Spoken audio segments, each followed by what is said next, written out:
Hello everyone, আসসালামু আলাইকুম। আপনারা সবাই কেমন আছেন? এই তো আল্লাহর রহমতে আমরা সবাই ভালো আছি। তো আজকের ভিডিওতে আমি সকালবেলা থেকে শুরু করলাম।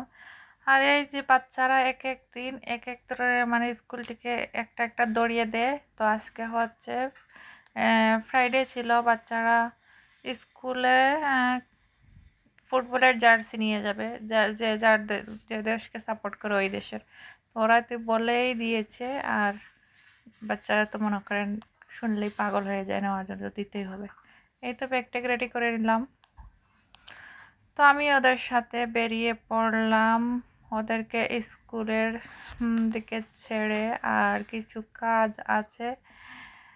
কাজ আছে বলতে আসলে আমি শাক নিয়ে আসবো, শাক রান্না করব। তো তাই ওদের সাথে একসাথে করে যাচ্ছি। আসার দিকে একটু শাক নিয়ে আসবো, দুপুরে রান্না করব।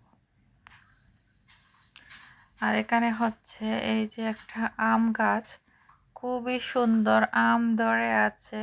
তো এই গাছটার প্রাইস ছিল 300 দিরহাম এইরকম। আর এখানে সাজিয়ে রেখে দিয়েছে, তো দেখে খুবই ভালো লাগতেছিল। তো এখন হচ্ছে বাচ্চাদেরকে স্কুলে দিয়ে চলে আসলাম। আর এখন নাস্তাটা বানিয়ে নিচ্ছি। এই তো পরোটা ভেজে নিচ্ছি, আর খুবই হালকা তেলে পরোটাগুলো বানিয়ে নিচ্ছি।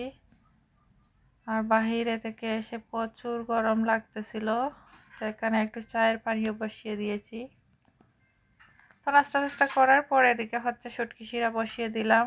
আর আজকে হচ্ছে শুটকি শিরাতে নাগামরিচ দিয়ে রান্না করব। নাগামরিচটা দিলে খুব সুন্দর গ্রান হয় আর খুব জাল জাল হয়। তো এখানে আমি মাছও দিয়ে দিয়েছি। আর একটু সময় রান্না করা হলে আমার রান্নাটা হয়ে যাবে। এটা আসলে রান্না করতে বেশি সময় লাগে না, সব কিছু মিক্স করে দিয়ে বসিয়ে দিলে হয়ে যায়।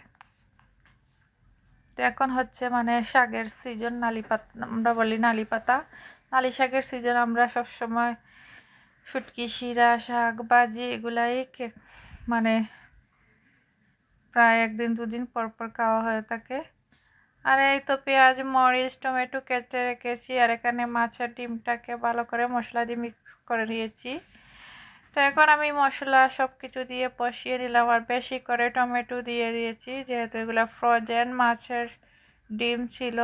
তো বেশি করে পেঁয়াজ মরিচ টমেটো না দিলে এগুলোতে আসলে খেতে ভালো লাগবে না, ফ্রিজের একটা আইসটে গন্ধ করবে। তো এই পর্যায়ে আমার ডিমগুলো রান্না হয়েই গিয়েছে। আর আমি এখন এখানে ধনেপাতা বেশি করে দিয়েছি। তো এটাকে 2-3 মিনিট নাড়াচাড়া করার পর পাতাগুলো একটু সফট হয়ে আসলে আমি এটাকে নামিয়ে ফেলবো। আর আমার বাচ্চারা মাছের ডিমটা খুবই পছন্দ করে, প্রায় সময় এটাকে আমি এইভাবে করে ফ্রাই করে থাকি। তো দেখতে আসলে খুবই লোভনীয় হয়েছে, আর খেতেও মজা হয়েছিল। তো এই পর্যায়ে আমি এটাকে নামিয়ে ফেলবো।